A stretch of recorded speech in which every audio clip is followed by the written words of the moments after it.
Hello বন্ধুরা, welcome to my YouTube channel Gurukul physics academy. তো এইবারের যে মাধ্যমিক পরীক্ষাটা হয়েছে, কিছু কিছু কোশ্চেন কী হয়েছে, একটু জটিল হয়েছে, একটু ঘুরিয়ে এসেছে। তো সেই রকমই একটি প্রশ্নের উত্তর নিয়ে আমি এই ভিডিওটা করছি। তো অনেকেই বুঝতে পেরেছেন যে আমি কোন ভিডিওটা করতে চলেছি। আমি 4.4-এর যে অতবার কোশ্চেনটা রয়েছে সেই কোশ্চেনটা নিয়ে এখন ডিসকাশন করব। তো অনেকেই বুঝতে পারছে না, অনেক স্টুডেন্টই বুঝতে পারছে না যে কী করে করব, কীভাবে সমাধান করব, কোন প্রসেসে এগাবো। তো তাদের জন্য এই ভিডিওটা খুব গুরুত্বপূর্ণ হতে চলেছে। যারা প্রশ্নটির সমাধান খুঁজছেন বা বুঝতে চাইছেন যে কী করে করব, তাদের কাছে অনুরোধ যে ভিডিওটি শেষ পর্যন্ত দেখবেন, তারপরে আশা করি অ্যান্সারটি বুঝতে পারবেন, সমাধানটি বুঝতে পারবেন। তো কোশ্চেনটা দেখতেই পাচ্ছেন যে কোশ্চেনটা কি। কোশ্চেনটা হচ্ছে একটা একবর্ণী আলোক রশ্মি আছে, সেটা সমবাহু প্রিজমের মধ্য দিয়ে গেলে প্রতিসমভাবে নির্গত হলে আলোক রশ্মির চ্যুতিকোণ হবে ন্যূনতম, এটা প্রমাণ করতে হবে। তো কোশ্চেনটা বুঝতে গেলে প্রথমে আমাদেরকে দেখতে হবে কি যে প্রতিসম জিনিসটা কী। এই শব্দটা হয়তো অনেকের কাছে নতুন লাগতে পারে যে প্রতিসম জিনিসটা কী। তো অ্যাকচুয়ালি আমি এখানে একটা ছবি এঁকেছি একটা, যে প্রতিসম অ্যাকচুয়ালি কি, অনেকে হয়তো ইংলিশ নামটা জানতে পারেন যে সিমেট্রি।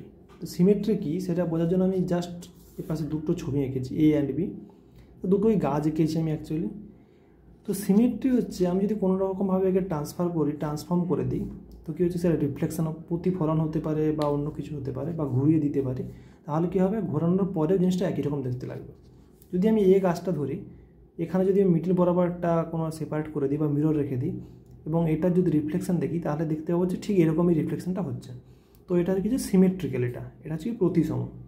সিমিলারলি যদি আমরা বিটা দেখি, এখানে বি গাছটা দেখি, এই অ্যাক্সিস বরাবর যদি আমি কেটে এইটাকে যদি রিফ্লেকশান দেখি, প্রতিফলন যদি দেখি, তখন কিন্তু এরকম আসবে না। তো এটা কি সিমেট্রিক্যাল নয়, প্রতিসম নয়। তো আশা করি বুঝতে পেরেছি যে প্রতিসম জিনিসটা কি। তো এবার আমরা মূল কোশ্চেনে আসি। তো এখানে দেখতেই পাচ্ছি এটা সমবাহু ত্রিভুজ PQR, এটা সমবাহু ত্রিভুজ, যার অবশ্যই এই অ্যাঙ্গেলগুলো 60 ডিগ্রি হবে, সবাই জানেন এটা যে 60 ডিগ্রি এগুলো হবে।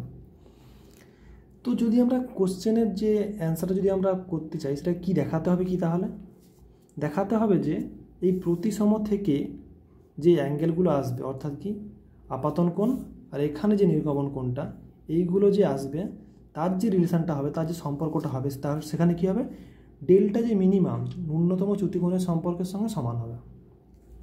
তো এখানে যদি আমি প্রতিসমটা কাজে লাগাই, তখন কী হবে, তাহলে এই যে লাইনটা আছে এর সঙ্গে কী হবে, এই লাইনটা কী হবে, প্যারালাল, সমান্তরাল হবে। আর কী হবে, যদি আমি এটাকে ভেঙে দিই মাঝ বরাবর, তাহলে এটাকে যদি প্রতিফলন দেখি, তাহলে কী হবে, সবগুলো সমান হয়ে যাবে, এধারের সঙ্গে এই পাশটা ম্যাচ হয়ে যাবে। তো সেখান থেকে আমরা বলতে পারি কি যে এই যে I1 যে কোণটা আর এই I2 কোণটা, দুটো কি অ্যাঙ্গেল সমান হবে। আর যদি অনেকে যদি না বুঝতে পারে যে সমান কেন হবে, যদি তখন কী হবে, এটা কি ম্যাথামেটিক্যালও প্রমাণ করে যে সমান হবে। সেটা আমি জাস্ট এখানে করেছি,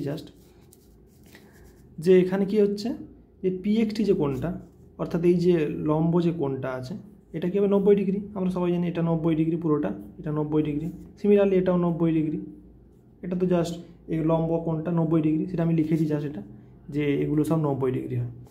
আর যেহেতু এই কোণটা 60 ডিগ্রি, তাহলে কী হবে, এই কোণটাও 60 ডিগ্রি হবে। তাহলে এই যে কোণটা, এই যে কোণটা, এই কোণটাও 60 ডিগ্রি হবে, মানে কি PXY, এখানে লিখেছি আমি যে PXY আর PYX দুটো 60 ডিগ্রি। তো কী হয়েছে, আমরা কি তাহলে এখান থেকে কি বলতে পারি জিওমেট্রিক্যালি, যে PXT এই যে কোণটা হবে, সেটা কী হবে, PXY আর YXT এই দুটো সাম হবে। সেটা লিখেছি আমি এখানে জাস্ট, যে যেটা হবে সেটা এই দুটো সাম। তো আমরা জানি কি এটা 90, এটা 60।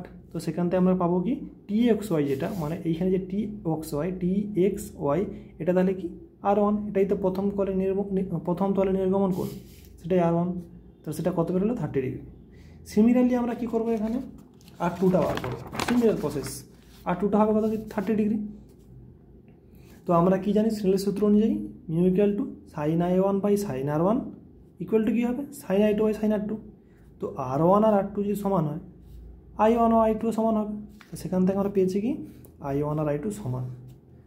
তো আমরা পেলাম কি, যদি প্রতিসমভাবে নির্গত হয়, তাহলে কি হবে, I1 আর I2 সমান হবে। এবার আমাদেরকে দেখাতে হবে চ্যুতিকোণ যখন হয়, তখনও I1 আর I2 সমান হয়। তাহলে আমরা সবাই জানি চ্যুতিকোণের রাশিমালা, সবাই প্রচুরবার পড়েছে, সবাই জানে যে এই কোশ্চেনটাই পরীক্ষায় পড়বে। তো সেটা জানি আমরা, এটা সবাই আমরা জানি।